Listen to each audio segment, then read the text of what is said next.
Eu saúdo a todos nossos amados e preciosos ouvintes em mais esta programação, no nome de nosso Senhor e Salvador Jesus Cristo. Estamos agradecidos a Deus por mais uma oportunidade de chegar no seu lar com o programa A Voz do Pastor e cremos que Deus imensamente irá vos abençoar em mais esse culto, quando nós estaremos falando daquilo que é sagrado, a pura e genuína palavra de Deus. Eu quero ler as Escrituras nessa oportunidade no livro de 1 Coríntios, capítulo 11, no versículo 25. Mas antes de lermos, vamos ouvir um hino e após esse hino estaremos lendo a palavra de Deus.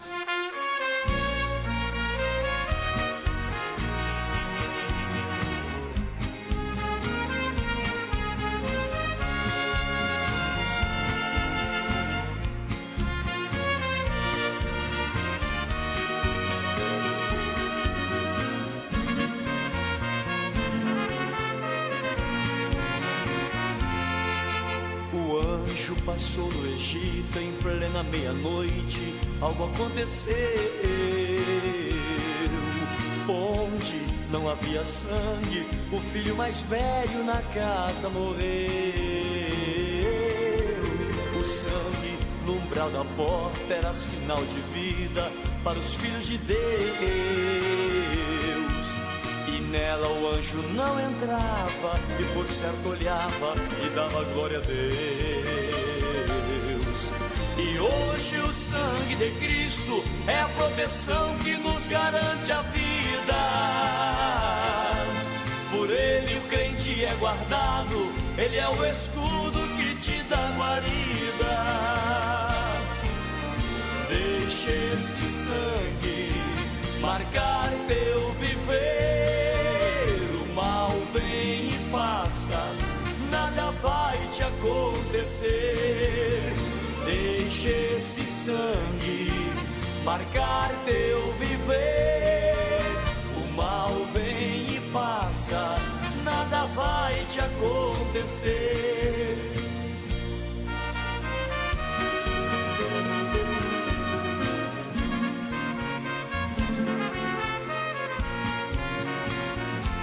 Quem é lavado no sangue de Cristo, branca a sua veste, brilha como a luz. Pois o sangue de Cristo limpa e regenera e ao céu conduz. O sangue é o melhor remédio, cura o corpo e a alma e deixa o crente alerta. E até o inferno enfraquece, pois sangue na veste é vitória certa. E hoje o sangue de Cristo é a proteção que nos garante a vida. Por ele o crente é guardado, ele é o escudo que te dá guarida. Deixa esse sangue marcar teu viver. O mal vem e passa, nada vai te acontecer.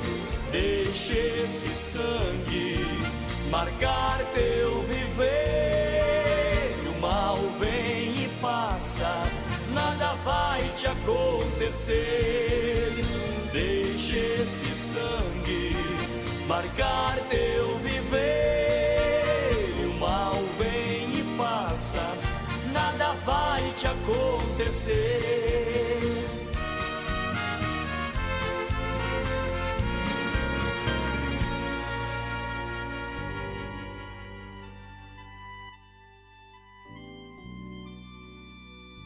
Primeiro aos Coríntios capítulo 11, versículo 25 nos diz: semelhantemente também depois de cear, tomou o cálice dizendo: este cálice é o novo testamento no meu sangue.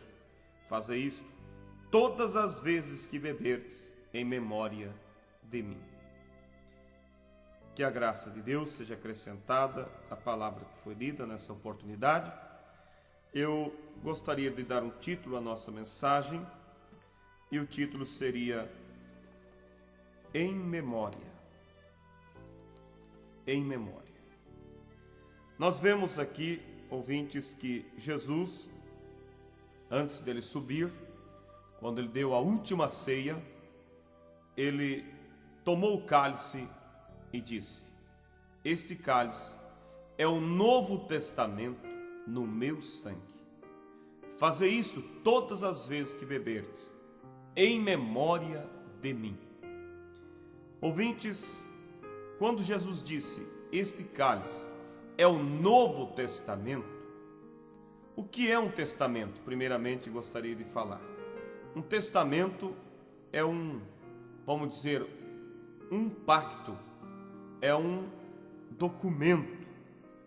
Por exemplo, quando alguém tem uma grande herança, ou uma grande propriedade, melhor dizendo, e não tendo para quem ele deixar aquela herança, quem sabe não tem filhos, ele escolhe alguém, um parente mais próximo ou aquele que ele desejar, e ele escreve um documento dizendo que após sua partida, aquelas propriedades pertencerão àquela determinada pessoa. Então aquele é um testamento, ele deixou um testamento, um documento comprovando que aquilo tudo será daquela pessoa a qual está indicando ali. Esse é um testamento. Então, quando Jesus disse, este cálice é o meu testamento, é o novo testamento no meu sangue, ele estava dizendo o quê? Que aquele seria um novo pacto, porque o primeiro pacto que Deus tinha com o homem era através da lei, através do sangue de animais. E o sangue de bezerros, o sangue de cordeiros, não tirava o pecado do homem, porque era o sangue de um animal. E o animal, o cordeiro, não era parente do homem. Por isso, aquele sangue do Velho Testamento somente cobria o pecado do homem, mas não podia limpá-lo. Por exemplo, se o pecador subia até o templo para oferecer um sacrifício pelo seu pecado, se ele tinha feito adultério, ou ele tinha matado, ou ele tinha roubado, e ele chega lá diante do sacerdote e oferece um sacrifício, o sacerdote então mata o cordeiro e joga o sangue sobre aquele pecador. O pecador levanta as mãos e diz, obrigado, Senhor, porque era eu que deveria morrer, mas aqui está um cordeiro morrendo no meu lugar. Só que havia um problema. O pecador voltava para casa com o mesmo desejo de pecar. Se ele era um adúltero, ele voltava para casa com os mesmos desejos de adultério. Por quê? Porque o sangue daquele animal não podia tirar a natureza pecaminosa que estava no homem. Porque quando o sangue do cordeiro era derramado, a vida daquele cordeiro não podia ser transferida para dentro do pecador, porque o cordeiro era um animal que não era parente do homem. E se a vida do cordeiro fosse transmitido para dentro do pecador, o que aconteceria? O pecador voltaria para casa berrando e pastando, porque ele voltaria agindo como um cordeiro. Por isso que a vida daquele cordeiro não podia ser transmitida para o pecador. E dessa maneira, então, a natureza do pecador não era mudada. Mas quando Cristo morreu por nós, derramou o sangue dele em nosso favor, então a vida dele saiu através do sangue. E quando você aceita os seus perdão através do sangue, porque perdão de pecados somente recebemos através do sangue de Jesus, não é através de um ídolo, não é através de uma imagem, não é através das nossas boas obras. Somente, a Bíblia diz, há um só mediador entre Deus e os homens, Jesus Cristo. A Bíblia diz que perdão de pecados somente encontramos através dele, através do Senhor. Ouve, ó Israel, o Senhor teu Deus, que é o único, diz a Bíblia. E a Bíblia diz que perdão de pecados somente encontramos através do Senhor, através do seu nome. Então veja, ouvintes, que só através dele recebemos perdão, só através dele recebemos a graça. Não devemos errar o alvo buscando perdão, buscando paz, rezando para ídolos, rezando para santos que já partiram. Os santos que partiram, eles puderam fazer algo pela obra de Deus enquanto viveram. Mas depois que eles partiram, eles foram para a glória descansar. Nós temos que recorrer àquele que fez algo por nós. São João 3 diz assim, que todo aquele que crer e olhar para Cristo será salvo. Perdão de pecados somente através dele, através do sacrifício feito por Jesus Cristo. Só nele recebemos perdão. E quando ele derramou o sangue dele, e a vida dele saiu através daquele sangue, e quando hoje você se arrepende dos seus pecados e o aceita em sua vida, aceita como remidor dos seus pecados, então a vida que estava naquele sangue, ela é transmitida para dentro do pecador. Aí então você passa a ter uma natureza mudada. Aí você não vai sair berrando e pastando como um cordeiro, porque se o Velho Testamento o pecador recebesse a vida daquele cordeirinho, ele agiria como aquele cordeirinho.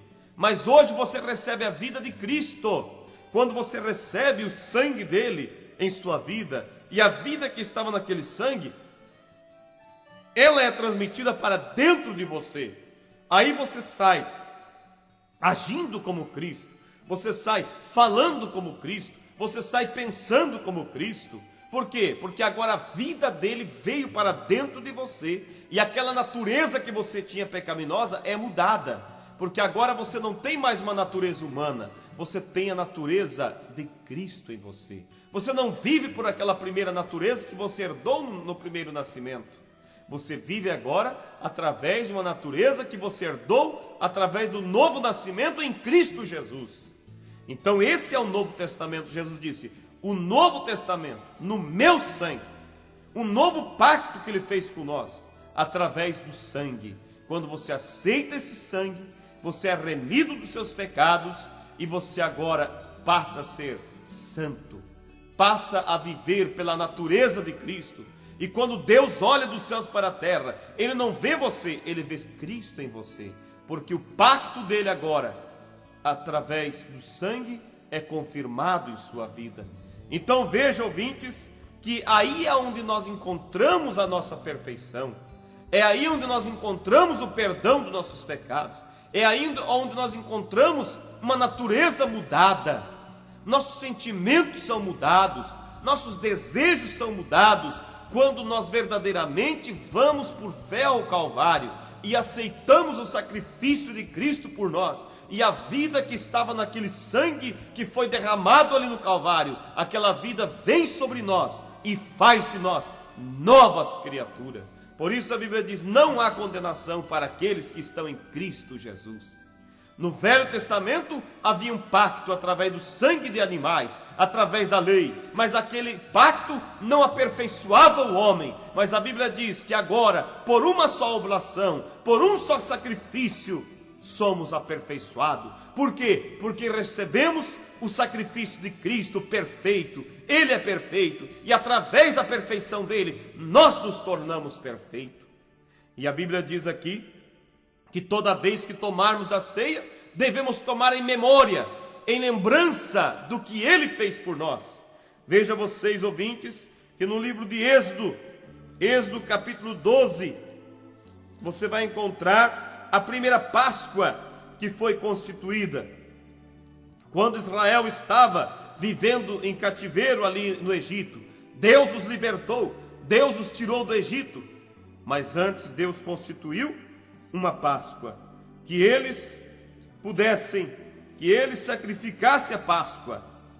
E então veja vocês que aqui no capítulo 12 de Êxodo, no capítulo 12 de Êxodo, você vai encontrar a Páscoa sendo constituída para o povo. Versículo 24 diz assim: portanto, guardai isto por estatuto para vós e para vossos filhos para sempre. E acontecerá que quando entrares na terra que o Senhor vos dará, como tem dito, guardareis esse estatuto. E acontecerá que quando vossos filhos vos disserem: que culto é esse vosso?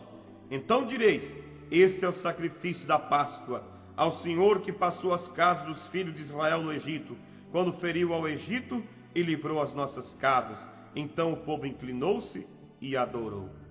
Então veja, quando Israel foi sair do Egito, Deus constituiu que eles matassem o cordeiro e comessem o cordeiro com ervas amargosas e com pão sem fermento. E disse para Israel que fizesse agora aquilo todos os anos. E é claro que as crianças, elas iriam crescer e elas iriam olhar aquilo, não saberiam que razão, por que matar um cordeiro, comer com ervas amargosas, comer pão sem fermento. E eles perguntariam: papai, o que é isso? Então Deus disse: quando vossos filhos vos perguntarem, vocês digam para eles que esse é um estatuto que Deus ordenou, que isso é em memória de um dia que vocês eram escravos no Egito e foram libertados, foram tirados da escravidão. Então, quando vocês foram libertados ali, vocês comeram da Páscoa, vocês comeram do cordeiro, vocês comeram do pão sem fermento, e agora todo ano vocês comem da Páscoa em memória, em lembrança de um dia que vocês foram libertados do Egito. Lá no Egito vocês eram escravos, agora vocês são livres. Então aqueles pais diziam: filhos, hoje vocês são livres, hoje vocês plantam para vocês comer, vocês constroem para vocês viver, morar. Por quê? Porque Deus nos libertou, e essa Páscoa que nós comemos é em lembrança, em memória daquele dia que fomos libertados. Então a Páscoa que Israel comemorava era uma libertação, era uma memória de uma libertação natural. Mas hoje, ouvintes, a Bíblia diz que quando nós tomamos da ceia, devemos também tomar em memória. Agora, a nossa memória, nós recordamos ao tomar da nossa Páscoa, da nossa ceia que nós tomamos, não é mais comer um cordeiro, não, é comer um pão e beber um vinho. Em memória do quê? Em memória de uma libertação também. Mas a nossa libertação não é uma libertação natural. Israel fazia aquilo em memória de uma libertação natural, que foram libertos de uma escravatura. Mas hoje nós tomamos da ceia em memória de uma libertação espiritual, porque um dia nós éramos escravos do pecado, éramos escravos condenados à morte, mas Cristo veio, derramou o sangue por nós em nosso favor, e agora então nós somos livres do pecado, somos livres da morte, porque em Cristo Jesus nós fomos libertados, nós fomos remidos através do seu sangue. E ao tomarmos da ceia na igreja, nós tomamos em memória, recordando desse dia que fomos libertados. Então veja, ouvintes, cada vez que você se aproxima da ceia para tomar, você não deve chegar de qualquer jeito, mas a Bíblia diz que devemos chegar em memória, em lembrança do dia que um sacrifício por nós foi feito. Em lembrança, em agradecimento a Deus por esse novo pacto que Ele fez por nós. Ele disse: esse cálice é o Novo Testamento no meu sangue. Porque agora um novo documento Ele assinou para nós, um documento de liberdade, através do seu sangue, nos fazendo livres, nos fazendo perfeitos. Agora Israel, quando comeu da Páscoa, eles comiam da Páscoa em lembrança de uma libertação natural. Eles tinham que comer o quê? Um cordeiro temperado com ervas amargosas e um pão sem fermento. E hoje a nossa ceia, a nossa Páscoa, a nossa Santa Ceia, a Bíblia diz que deve ser com pão asmo também. Não precisa comer um cordeiro, porque o nosso cordeiro é Cristo, e o pão aponta para esse cordeiro que é Cristo. Ele disse: esse pão que vocês estão comendo é o meu corpo, quer dizer, simboliza o meu corpo. Não que seja o corpo literal, mas aponta para o corpo de Cristo. Agora, que tipo de pão devemos comer na ceia? Para ser em memória, se é em lembrança, temos que lembrar do quê? De Cristo. E como era o corpo de Cristo? Era um corpo sem pecado, era um corpo sem mancha. Por isso o pão da ceia deva ser um pão sem fermento, porque o fermento na Bíblia, ele aponta para o pecado. O fermento na Bíblia aponta para falsas doutrinas, e no corpo de Jesus Cristo não contém falsa doutrina, não contém pecado algum. Veja o que diz a Bíblia em São Mateus capítulo 16, no versículo 6. E Jesus disse-lhes: advertia, cautelai-vos do fermento dos fariseus e saduceus. E eles arrazoavam entre si, dizendo: é porque não fornecemos de pão. E Jesus, percebendo isso, disse: por que arrazoais entre vós, homens de pouca fé, sobre não vos ter fornecido de pão? Não compreendeis ainda, nem vos lembrais? Então veja, Jesus não estava falando para eles de pão natural. Quando Jesus falou: cuidado com o fermento dos fariseus, Jesus estava dizendo o quê? Tendes cuidado, cuidado com o fermento, cuidado com o pecado, cuidado com a falsa doutrina que há entre os fariseus. Então fermento na Bíblia aponta para a falsa doutrina. Nós podemos ver também em primeiro livro de Coríntios, capítulo 5, no versículo 6 a seguir: não é boa a vossa jactância? Não sabeis que um pouco de fermento faz levedar toda a massa? Quer dizer, um pouco de pecado cria uma grande confusão. Alimpai-vos, pois, do fermento velho, para que sejais uma nova massa, assim como estáis sem fermento, porque Cristo, nossa Páscoa, foi sacrificado por nós. Está ouvindo, ouvintes? A Páscoa de Israel era comemorada com pão sem fermento. Agora Cristo, a nossa Páscoa, Ele é o quê? Ele não tem fermento, Ele não tem pecado, Ele não tem malícia. Por isso, Ele é a nossa Páscoa. Sendo assim, o pão que nós comemos deva ser um pão sem fermento, apontando para um corpo de Cristo, sem pecado, sem malícia. Mas como que hoje alguém pode ter coragem de ministrar uma ceia com pão fermentado? Sendo que o fermento, a Bíblia diz, que aponta para falsas doutrinas. E a ceia está apontando para o corpo de Cristo. Se houver fermento ali na ceia, estará apontando, dizendo que no corpo de Cristo existe pecado. Olha o que diz a Bíblia: alimpai-vos, pois, do fermento velho, para que sejais uma nova massa, assim como estáis sem fermento, porque Cristo, nossa Páscoa, foi sacrificado por nós. Pelo que façamos festa, não com fermento velho, nem com fermento da malícia, da maldade e da malícia, mas com os asmos da sinceridade e da verdade. Então, asmo significa o quê? Sinceridade e verdade. Asmo quer dizer pão sem fermento. Então, o pão sem fermento aponta para sinceridade e verdade. Por isso, meu ouvinte, o pão da ceia deva ser sim um pão sem fermento, porque o corpo de Cristo não tem fermento, não tem pecado, não tem malícia.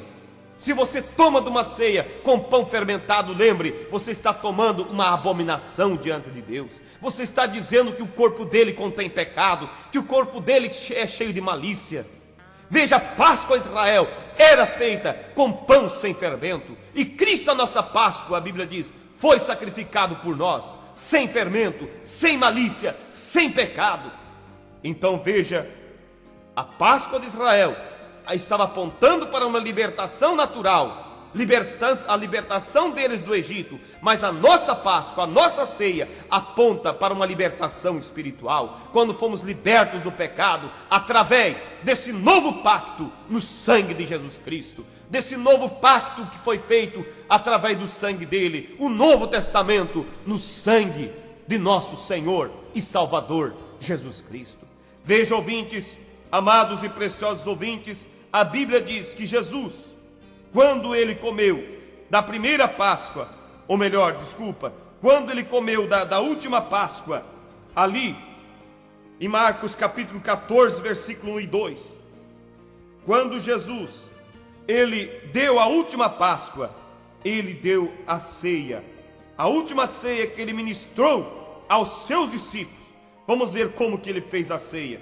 São Marcos capítulo 14, no versículo São Marcos capítulo 14, versículo 1 e o versículo 2, ou melhor, versículo 12, melhor dizendo. São Marcos capítulo 14, versículo 12, diz assim: e no primeiro dia dos pães asmos, quando sacrificavam a Páscoa, disseram os discípulos: aonde queres que vamos fazer a preparativo para comer a Páscoa? Então, como que Jesus deu a ceia para os discípulos? Com pão asmos.